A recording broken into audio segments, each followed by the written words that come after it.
Salut à toutes et à tous. Aujourd'hui, on va parler de trous noirs et de galaxies surtout. C'est le 1126e épisode de Ça se passe là-haut.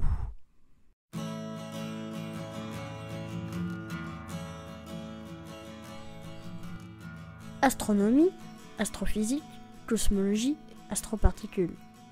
Ça se passe là-haut, par Eric Simon. Des astrophysiciens japonais viennent de démontrer dans une étude qu'ils publient dans Nature Astronomy comment un trou noir supermassif peut se retrouver brutalement dénué du gaz qui le fait grossir. Une histoire d'interaction entre galaxies avec la bonne disposition. Yohei Miki de l'université de Tokyo et ses collègues ont exploré, par des simulations hydrodynamiques en 3D, de très nombreux scénarios de collision entre galaxies. Ils ont alors découvert que dans certains cas, au lieu de voir l'activité des trous noirs supermassifs décuplée par l'apport de gaz induit par la collision galactique, eh bien au contraire, cette activité peut s'arrêter brusquement suite à cette collision. Ce phénomène se produit uniquement lorsque la collision entre les deux galaxies est frontale.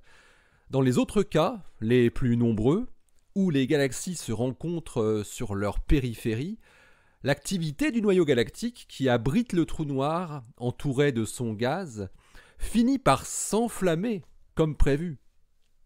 Mais que se passe-t-il de différent lorsque les deux noyaux de galaxies se rencontrent face à face ? Miki et ses collègues montrent que le processus apparaît surtout lorsqu'une petite galaxie vient frapper de front une grosse galaxie.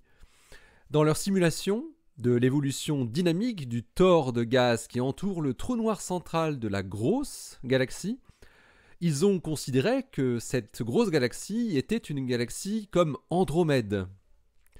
Les simulations ont été effectuées avec une très fine résolution.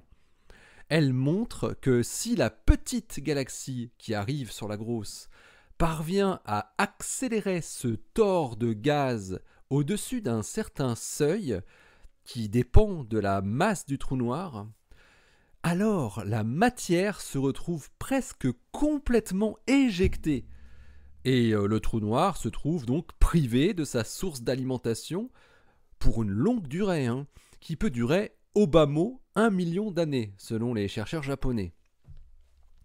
On sait qu'aujourd'hui, de nombreuses galaxies abritent un trou noir massif qui n'absorbe quasi plus de matière.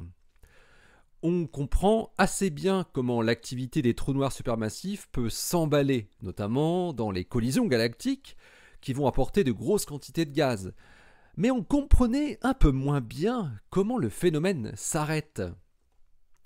On a surtout observé qu'il existait une sorte de cycle récurrent, période d'activité suivie d'une période calme. L'étude des chercheurs japonais nous offre donc une piste d'explication qui n'est sans doute pas la seule. À partir de ces résultats et des conditions requises pour priver le trou noir supermassif de son gaz nourricier, Miki et ses collègues déduisent qu'une fraction notable des noyaux galactiques qui sont actuellement actifs pourrait s'éteindre rapidement.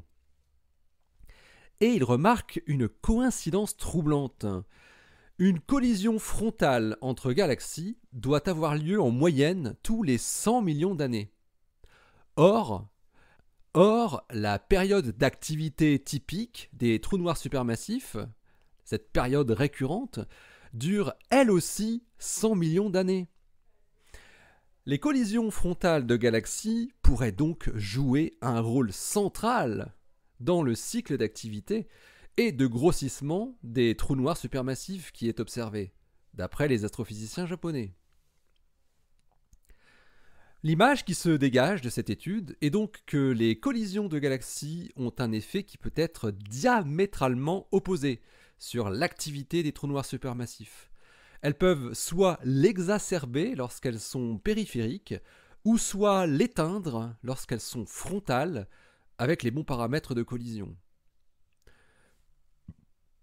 Il ne reste maintenant plus aux chercheurs qu'à développer encore plus leurs simulations pour couvrir, par exemple, une durée d'évolution plus longue et pour réduire les incertitudes inhérentes aux paramètres étudiés.